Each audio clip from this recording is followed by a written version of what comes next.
Joining me now in Amsterdam, Peter Stewart, Chief Energy Analyst at Interfax. Peter, thank you very much for your time today. You've been speaking here at Flame on LNG.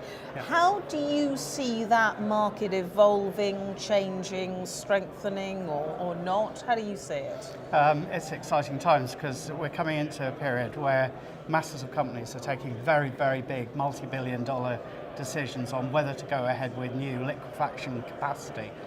The thing that I talked about is the demand growth, given all the alternatives that are being developed in terms of new fuels and so on, is the demand growth really going to be there to support those very big investments? Something like 200 million tonnes of new capacity potentially coming on in 2020 or by 2025. Will the demand grow that quickly? Well, if it grows at 4% per annum, which is what Shell are hoping it will grow at, that's their fairly ambitious growth trend, we would get an additional 100 million tonnes of demand, and that leaves a massive potential imbalance between the two, and that opens up all sorts of challenges, basically. For investors. Yeah, well, there's been a lot of discussion about the best financing models, how you can set up your demand networks in a way that the bankers will actually bank the projects. But the other thing that underlies that is, it used to be that oil and gas were the really interesting areas for bankers. That is no longer the case. I mean, bankers clearly need stable projects. They will make the investments and back the investments if the projects are robust, if they're going to be viable over the 20, 30-year time frame.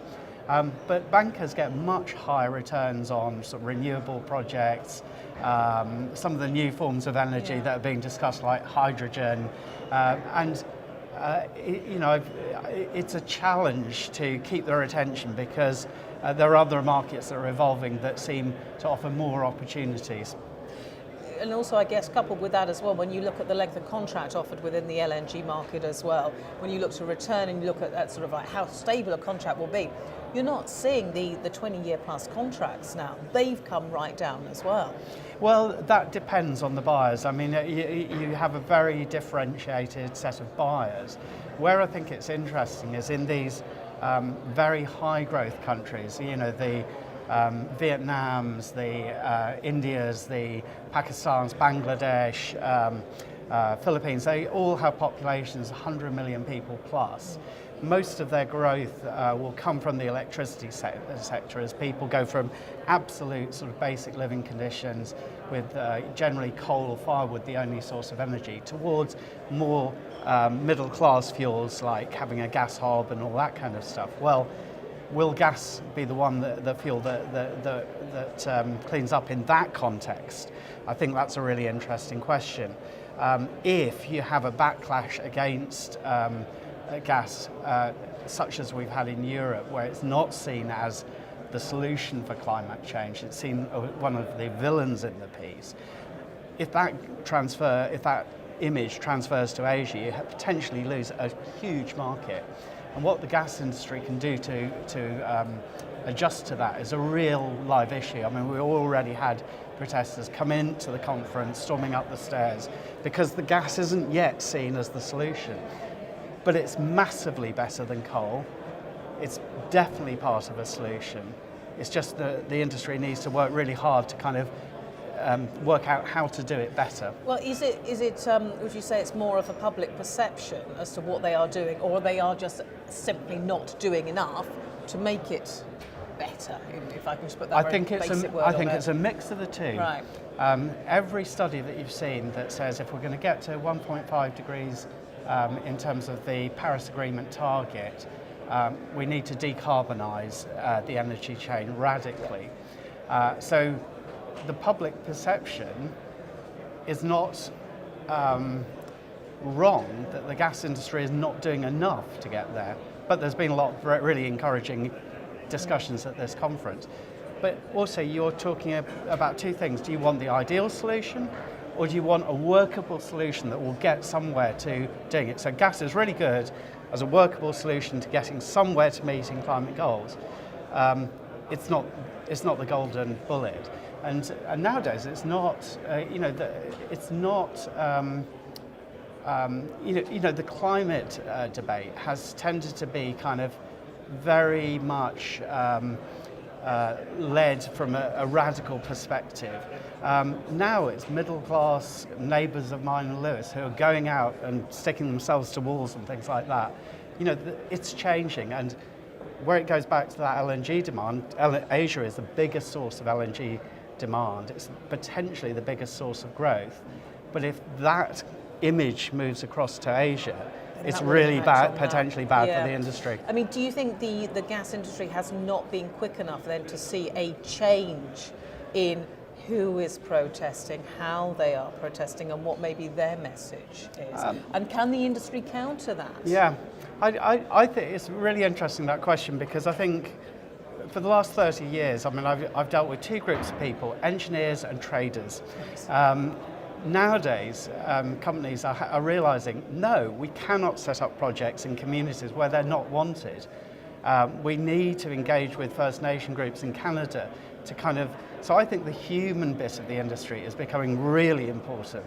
And, the hearts and minds battle is really the area that, that I think is really where the action is. And it's not going to work if you just soft soap the solution. You sell a story that's you've got to address the problem, because people are too smart with social media, all these other things, to say, oh, we can trot out a kind of line and hope people will believe it. It's got to be much more proactive than that. But I'm hopeful. I mean, the gas industry's got fantastic people in it. There's some fantastic companies in it. I think my biggest worry is that climate groups are just anti-corporate. But you can do what you want as an individual. It's those companies that deliver the solutions. And if everything they do is portrayed in a certain way, it's very negative. So I think dialogue is very important. Yeah, you mentioned corporate. You mentioned maybe big corporates. Do you think they are just not good enough at doing this, and it's the smaller ones that have maybe can be a bit more fleet of foot and sort of start to engage? Or is it just basis on different companies? I think you'll find in the biggest companies that they're much, much more aware of those challenges. Yeah. The idea that big oil and gas is one thing is just no longer the case. There are individual companies who are taking very proactive steps the Shell chairman tells the story of talking with his 9-year-old daughter, I think, in the car, and she says, but isn't your company destroying the planet? And he's then rolled out a program within Shell that is incredibly ambitious, actually.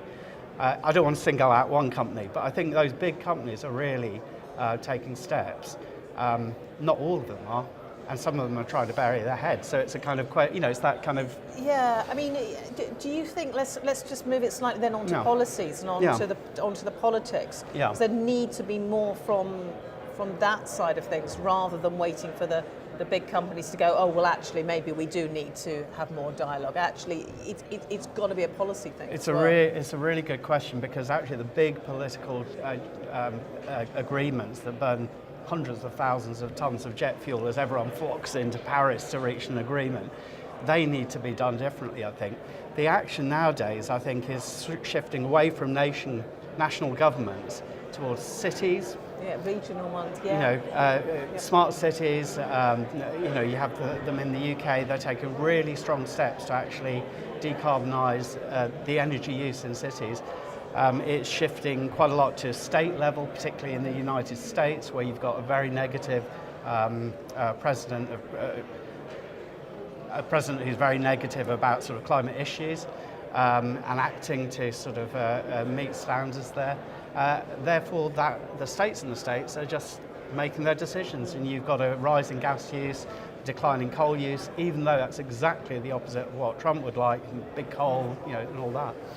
Getting political here, probably not my role, but I say what I say. Well, it is a role that maybe everyone is paying more attention to. Yeah. Anyway, just how the politics, as you say, both at the top and then at different regional and state levels are playing into it. Yeah. Peter, it's been very good to talk to you. Thank you very much for joining us. Yeah, Thank thanks. you.